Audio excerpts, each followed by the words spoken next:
Hello, my name is Pablo, Director of Artistry for Illamasqua. I'm going to show you how to apply the perfect red lipstick.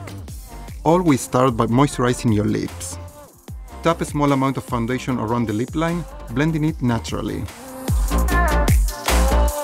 Set it with a light veil of loose powder to create a smooth and long-lasting base for your lip color.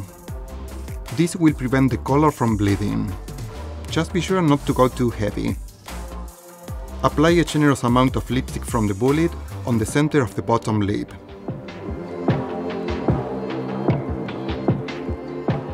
Press lips together to transfer the color to the top lip.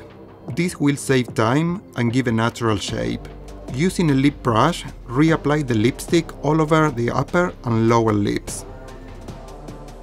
Sharpen the lip edges using the lip pencil starting in the center of the Cupid's bow. Then place the edge of the pencil on the lip line and pull across to connect your lines until the lip is fully lined. If you want the illusion of full lips, draw slightly outside your natural lip line. And if you're wanting to minimize your lip size, keep the color inside your lip line.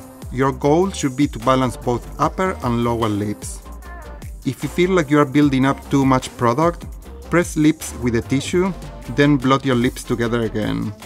These are some quick and easy steps to get a gray shape and make your lip color more long-lasting.